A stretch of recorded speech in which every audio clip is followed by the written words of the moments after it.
It was only for the reason that a DPO was asked to explain to a civilian that he should explain his position, which I thought would be downgrading the status of the police.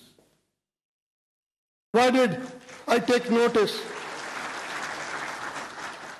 Why did I take notice when the IG police was transferred from Islamabad?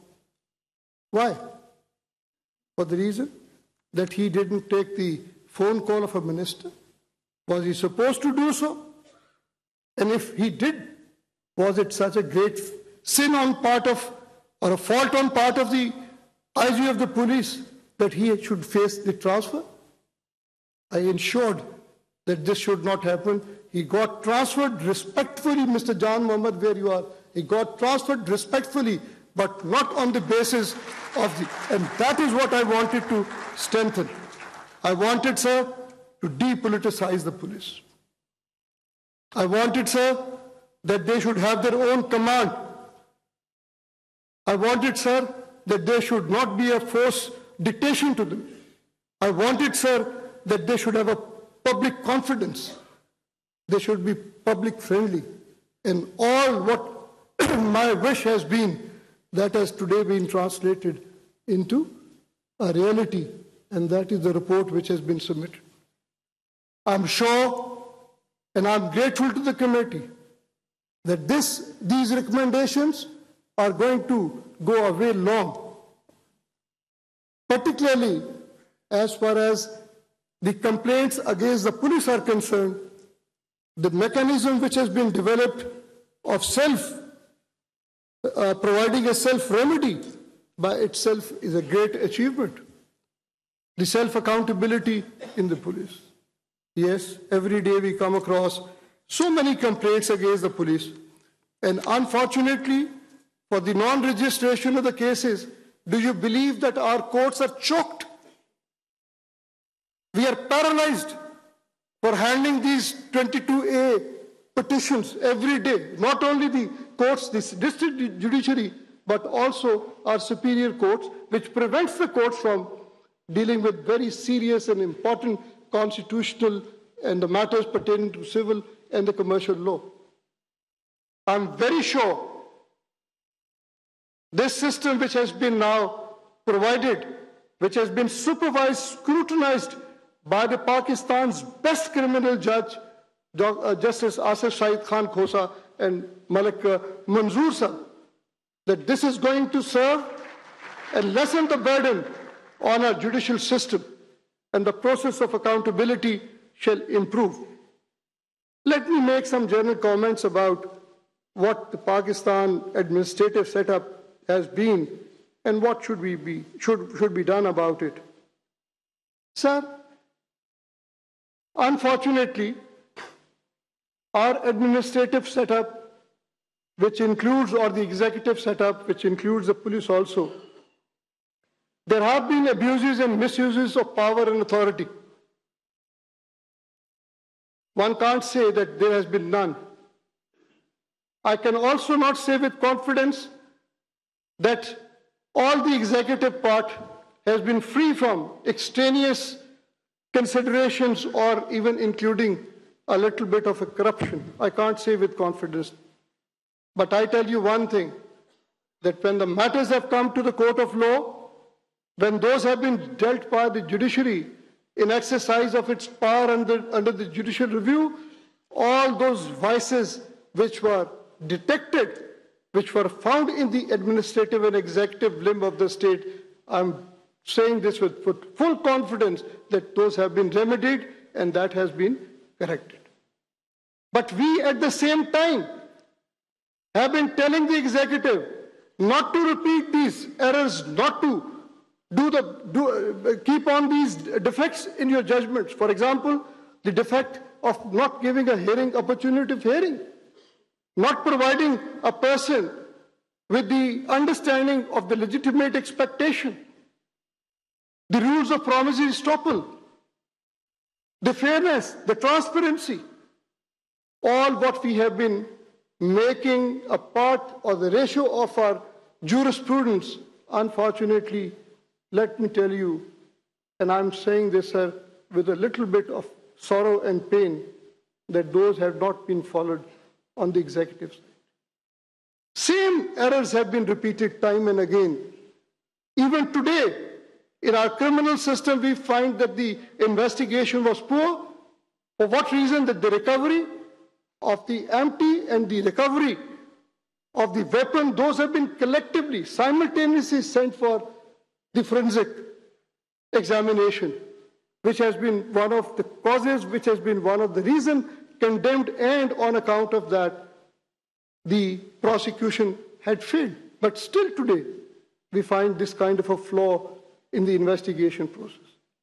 So I request, if it is not there, that the same committee may reconsider and please recommend for the creation of an academy, a proper process whereby the law which has been initiated by the superior courts of the country, on account of which the people have got the exonerations, they have been let free, that those lacunas or those defects are not repeated. And I'm sure this committee would take cognizance, and I'm very sure that the academies accordingly would stand established for that purpose. My dear gentlemen, ladies and gentlemen, rather, we have done to our best. Dr. Rahim had yet still been telling you about how many matters had been taken cognizance, how many committees had been created at the level of the Law and Justice Commission. This is a humble contribution which the judiciary could make. There has been accusation on me particularly. I think I don't need to give explanation, but I must tell you, I was reading in the court today to the gentleman the provisions of Article 199, which requires us that we can pass and we should pass. This is our duty. Pass the orders where the law is not being followed. If there are emissaries in the health sector, when the health sector is not being run in an efficient manner, and if the court, for the purposes of enforcing the fundamental right of life, has given the guidelines to do the needful, I don't think, in my personal view, sir, this could be considered by any means to be something in excess of the jurisdiction of the court. If we have directed for the creation of the dam, it was the duty of the government, duty of the executive to do. And for the last 40 years, unfortunately, there have been either a long slumber or omission, for whatever reasons may be, that the dam was not being constructed. And today it is acknowledged openly by the chief executive of the country that we would be short of water by 2025. What a time is left to us. Who's to account for these 40 years? And if we have passed the directions, is it in excess of the jurisdiction conferred upon the superior court of the country under Article 184(3) or under Article 199? I'm leaving this question for you to ponder, sir, and for you to answer. My understanding has been that whatever order we have passed has been to make up the omissions which were there for the exercise of proper authority, state authority. It is for the people to judge, but the intent behind all these actions has been bona fide, with the honesty of purpose. We have never tried to encroach upon the jurisdiction of any other limb of the state. If there has been the judicial activism, we have also kept in mind very clearly the principles of judicial restraint as well.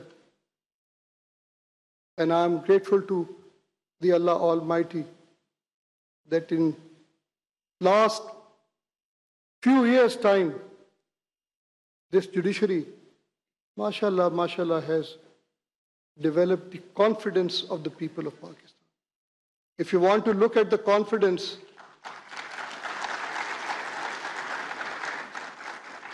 come and see the applications which we receive every day. The Human Rights Cell of the Supreme Court has disposed of 107,000 applications. And the rate of providing relief to the people is around 85 to 86%. This not only included, sir, the people, those who had complaints against the police authorities. Believe you me, the police officers have been coming to me for the purposes of redressal of their grievances which had nexus to the human rights, and I've been providing relief to them as well. This is what I and my team, my brothers, those who have been with me on my bench, very earnestly and honestly tried our duty, to perform our duty. But I am leaving this, sir, for all history to judge, for you to judge, but with one very loud pledge to you all that what had been done was with honesty of purpose as nothing else. I pray again that the legal reform, the police reforms which have been suggested and recommended are implemented in letter and spirit, because it is my experience that we do make up good models, we do make good models, but it is only the implementation part which becomes a hinder and it flops the good recommendations also. But today I believe that the nation is charged. The people of Pakistan wants this change. The people of Pakistan wants there being a rule of law. The people of Pakistan wants that their posterity should grow according to the rule of law. There should be no safarish, there should be no corruption in Pakistan, because the generation to come has a right to be governed in accordance with law, and it is our duty, all who are sitting over here, to pay back to them. And if we fail in our duty, I don't think that we'll be able to face the history. Pakistan Zindabad. Chief Justice of Pakistan, Saqib Nisar, police reform